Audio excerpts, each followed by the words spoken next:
Hello everyone, welcome to my channel. It's Kim here, and I am back in my studio. I am back in New Brunswick, and I am over COVID.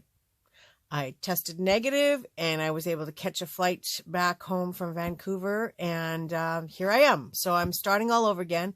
I still have a bit of a raspy voice, but yes, I'm negative now and ready to get going with my life and get on with things. Not everybody has a smooth time with COVID. Some people have it much harder than others. And I know for myself, the first couple of days, I felt like I'd been run over by a bus or a truck or something. The aches and pains were horrible. The headache was bad. The dizziness, like feeling lightheaded and, like I said, kind of a COVID brain or brain fog. It lasted, the brain fog, I still feel like I have a little bit of it, but the rest of it was over in a couple of days. But yeah, I was tired and, I had a bit of a cough, not that bad. I've had worse ones with colds. So I am totally grateful that was as bad as it got. It was pretty much over in about 4 days with the exception of the raspy voice and the fogginess and tired. But I was not seriously sick. So I will forever be grateful for that. But I will never take COVID lightly because you can have an easy time one time and then you can have a really bad one the next one. So I'm always going to be careful. I still wear a mask when I go out in public places. And I still do everything I can and wash my hands and try to maintain my distance as much as possible. But again, I'm just totally grateful that it was over. 6 days in a hotel room staring at four walls is a long time. And even though I had things to do, I showed you in my last video things that I was working on and things that I could come up with in my hotel room. And there are a couple of things I still want to show you today that I hadn't shown you. But even though I had all those things, you still get bored. You still get tired of the same thing. And it's not like I could go and walk outside because I was in a hotel room. So that meant that I had to walk down the hallway. I had to touch a railway. I had to touch a button to get on an elevator and get down the elevator. And then I had to walk past, possibly people and a front desk. So I wasn't going to do that. I wasn't going to take any chances and infect anybody. So I stayed put. So yeah, it does get a little stir crazy, and you can have all the TV and YouTube you want, but you get to the point where, nothing feels like you want to do it anymore. So anyway, I'm very grateful and happy to be back. It was a long flight home, but I had a great time while I was there. I got to meet some new relatives. Again, I'll save that for another day. I'm not real big on talking about all that stuff, but it was absolutely awesome. So when I left off, because I just didn't feel like doing another video. Excuse me for a second. I just didn't feel like doing another video. But where I left off was I had talked about the dress that I had worn to the wedding and that I was going to cut the ruffle off. And I realized when I started to prepare to do that I couldn't really cut the ruffle off the bottom one-handed while holding a camera. So I ended up cutting it off, and then I brought it home so that I could show you what my plans are to do with this. So this is the actual ruffle here. I'm just going to, because then maybe you can see a little bit better. This is the actual ruffle that was at the top of where it was gathered. And I cut that strip off from both sides. One was the part of the dress that now makes the dress shorter. And then the other side was the actual ruffle that this was, the fabric was. So I cut this off because it's kind of fun looking. I think I can take like a page and I can make tabs with it or use it as a strip to go down a page and maybe do some decorating on it. Or I can cut it up and use it for clusters. So I'm keeping this piece separate to use for other art projects. It's got pink and gray and white, and then of course the black. So I can mix it up with a little bit of lace or trim from something else together to create a whole new look. And then if I start adding, things like buttons and stuff, sewing things on here, doing a little bit of slow stitching, it'll get fun. There's a lot of uses for this that I will show you in the future. And so then I was left with this long piece, the ruffle that I cut off the bottom. The dress itself, I'm going to probably hem and wear as a summer dress, but I will have to take it in at the shoulders and along the sides. Yay! Because it's just a little bit too big for me. So I'm left with a piece that's about, it looks almost 12 inches long. Yep, it's actually perfectly 12 inches long all the way around. And so it is about 9 feet, so 3 yards. The only problem is that about every 2 feet it has a seam, because it's cut on an angle, sort of an A frame. Excuse me. So I'm going to have to manually cut this. I don't think I can cut and tear like I normally do with things. So I'm going to, off camera, I'm going to cut this into some strips. And I think I'll probably keep about maybe a 5-inch wide piece for doing other things that I don't know yet. Maybe it'll be for pockets, or like this side is hemmed. So I think I'll keep the hem side as the 5-inch wide piece. And then the rest of it I'm going to turn into strips. So I'm going to do that off camera and come back to you with that. But going to our hotel, my hotel stay, something I never talked about, and in this case it was like yay for me, is I always take home the shower caps. Yeah, like who uses these things?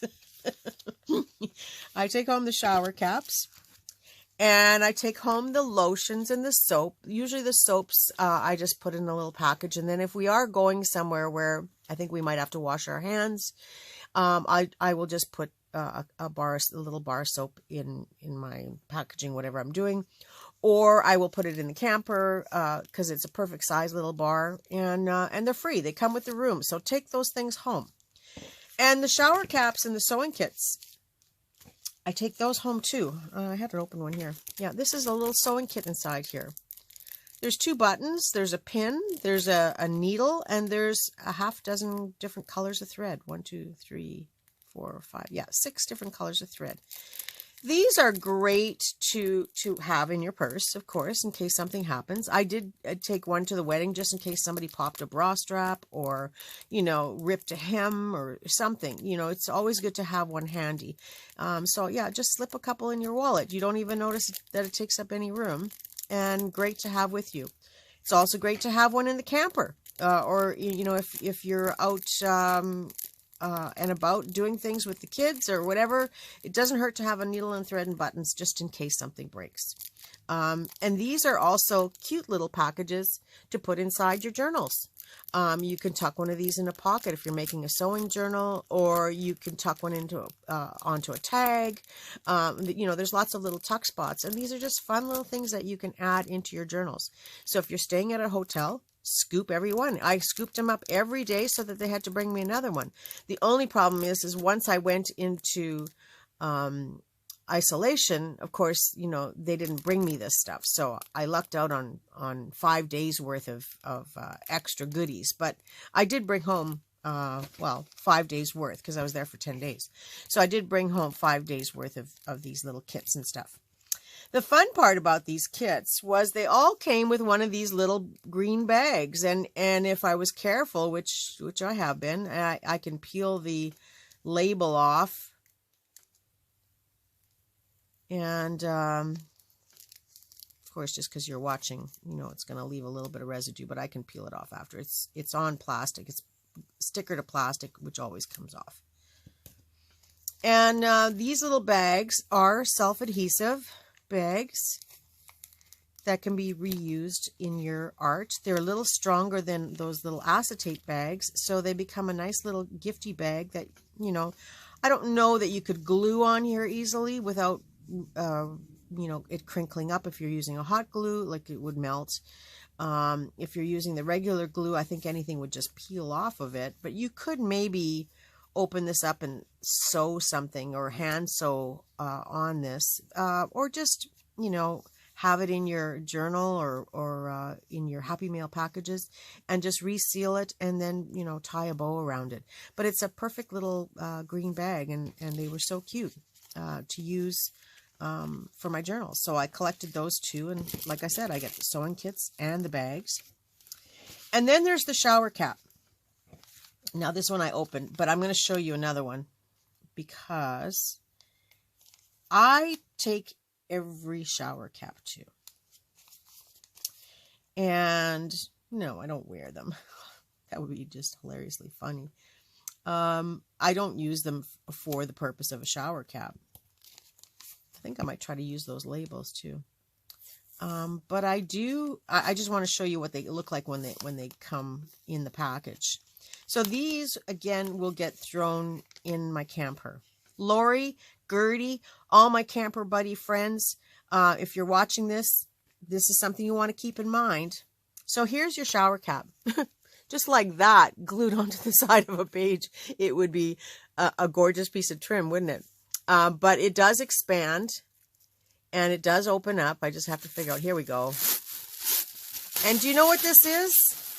This covers a bowl of chips when you're sitting at the picnic table. This covers your veggies that are, you know, like your pre-cut veggies that you're having with dip. This covers your cookies, your cakes, whatever you've got outside that you don't want the bugs to get into, or you don't want to get dusty or anything. So these are, and they're great bowl covers to use. You know, maybe you have some leftovers that you're sticking in the fridge and it's in a bowl. You can just wrap this around and it protects it. And they can be washed and reused over and over again until finally the elastic gives or you poke a hole in it. But it's a great source of free material to use for repurpose. And then again, I get the green bag to go with it. And I will stick these in the camper now so that anytime we're out and about in the camper, I will have them to use for the plastic bag itself. But that's just my little tip to show you there what I do with the stuff that's in my hotel room.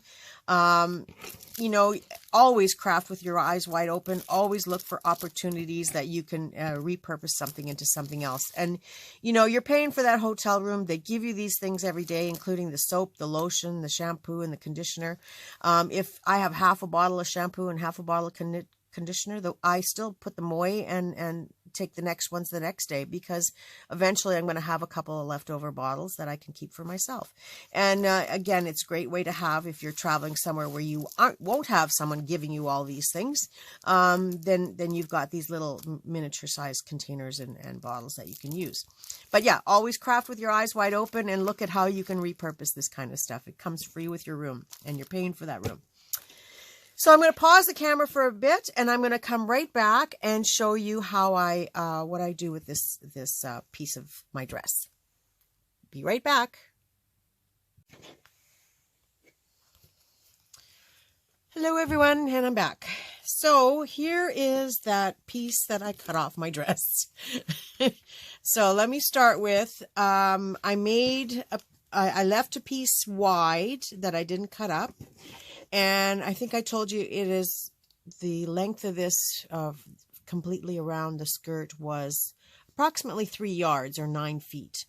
So it's about 4.5 to 5 inches wide. You know, I cut this by hand, so it'll vary from one little square to the next. So I have this one piece that I've kept large. And the reason I've kept it large is maybe I want to make pockets out of it. This is where the seam, the hem was. So it's got a nice straight seam here to work with, which makes a really nice finish on doing on a pocket. So I may turn this into pockets. I may turn it into fabric flips. I may use it as a journal page cover completely. So there's a number of things. It could get cut up again into strips or clusters, or it could be used for making oh gosh, it's not coming to me. But it can be used for a number of things. I'll get back to that in a second. And so then I did cut off smaller strips and pieces, and I've just wrapped this around a handmade card. I did a video a while back where I showed you to enlarge these on your printer and print them out large. And inside here is a file folder and some wallpaper on the back. So I made this large one to go in my pile of stuff. And then I cut one strip off of there that is approximately 2 inches wide. So 2 inches wide I would use for making belly bands, or again, maybe it's just like to do a little tuck spot, or for doing clusters. So I kept it at 2 inches wide. I can always trim it down, but I can use it in little bits and pieces or in long lengths. This also would make a great tie for tying on the outside of a journal. So again, lots of uses for that one. And I just used a smaller lace card that I printed on my printer. And all of my lace cards, I always glue them down to a file folder and then glue that down to some type of backing so that it's 3 layers. And then once they're glued, I do stitch around the edges. I don't know if you can see that or not, but there is stitching around the edges, and that just holds it so that there's nothing picky coming apart after multiple uses on these things. And I do reuse them over and over again. When they're empty, they go in a bin that I keep for my empty ones. And when I need to wrap something around a card, I've got it. You know, I am a little bit fussy. I like my cards to match the stuff I'm working with. So, you know, sometimes I have to print more no matter what. So then after that, I made one strip that's about, again, about an inch and a quarter wide. I was just cutting by hand, so however it cuts out, that's how it is. And this would be, again, used for making ties, maybe for trimming the edges of something, adding on to tabs, you know, little bits of fabric and stuff. So I can always trim it down more. It's like a ribbon, so I've got multiple uses for it. So it's about 1.5 inches, but that just gives me some variation. And then this same one I used to make a ruffle trim. I just threw it through the sewing machine and just pinched and pushed as I went along and made myself a ruffle trim. So the ruffle trim can be used again on the side of a page if I had something I want to add the trim onto, or it might trim the top of a pocket, or you know, a number of other different projects that you can add it to.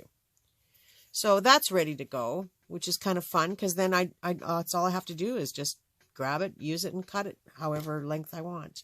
So, of course, it's no longer 9 feet. It's probably about a half. I already wrapped it around here, so I'm not going to measure it, but it's probably about half of what it was, because as you pinch and ruffle it, you lose some of the length. And then these have double, because when I cut these, they're so small that I could fit 2 lengths. So there's actually 6 yards on here, or 6 times 3, 18 feet, but it's in 2 pieces. So these are perfect. I can use them to make tassels as a ribbon for my tassels, or they're great to use for tags, to make a little tag topper, you know, or piece to hold on a tag. I do have a tag sitting here, just to give you an idea. So I might put that through on the top of a tag as well. So it's, again, it could be a ruffle. It'll just be a very thin one. It could be added into something else. I can make fabric rope with it. And it's just something that I use a lot of. It could be in a cluster or a little bits and pieces and stuff. Snippet roll, that's the word. Do you remember I was trying to come up with the word for this? There, this is wide enough to be part of a snippet roll. I knew it would come eventually. I told you, I've got total COVID brain fog. Some words just are not coming to me at all. But this was all that skirt, and it wasn't even much of the skirt. It was 12 inches off the bottom length. So I've got all of this material to work with that I can put aside in color coordinated with my other items that I have. And then there's this pile. This is all the threads that, as I was doing this, they were coming off. So I just put them in a pile, and they go in my thread jar. Yes, I have a jar of stuff that looks like this. And I suggest that, you know, if you are doing any little projects and you have leftover threads, start a thread jar. The jar sits beside my sewing machine, and I just keep adding to it as I go along. Get the jar to show you. And so depending on what I'm working on, of course, they're different colors. But there is my thread jar. And I have lots of projects that I use these threads for. So I don't throw anything away. You know, by now, if you've been following my videos quite a bit, you know I never throw anything away. So it goes into my thread jar. Lots of room in here yet. And lots of fun things that I will be showing what to do with that. So start your thread jar if you don't have one. And you can always pull the threads off of the edge of your fabrics to get yourself started. And yeah, I just want to show you that as one more little thing. So that was the bottom of my skirt. The rest of it will still get worn, but it just shows you that there are possibilities with little bits and pieces. So before you throw out that shirt or that old dress or a skirt that you've had kicking around for a while, look at the material and see if it's something that you can use for your art projects. Because yeah, I wasn't happy with that dress, but I wasn't going to let this material go to waste, not for what I paid for the dress. So yeah, there's one more little thing for you. So this is just a follow-up to that first video I did in the hotel room, and it's not part of my regular tutorial, so that will be coming up on Sunday again. And yay, and we will be back into the flowers. I have 2 new flowers to show you on Sunday, so start dreaming about fabric and circles. So that'll be my Sunday video, and then as well, tomorrow will be my Thrifty Thursday, and just before I left on holidays, I had picked up a whole bunch of stuff, so that's coming up next. You'll probably hear me coughing in that one, so stay tuned for that. Thank you very much for following my videos. I wish you a very creative day and a creative week, and I look forward to seeing all of you soon. Bye for now.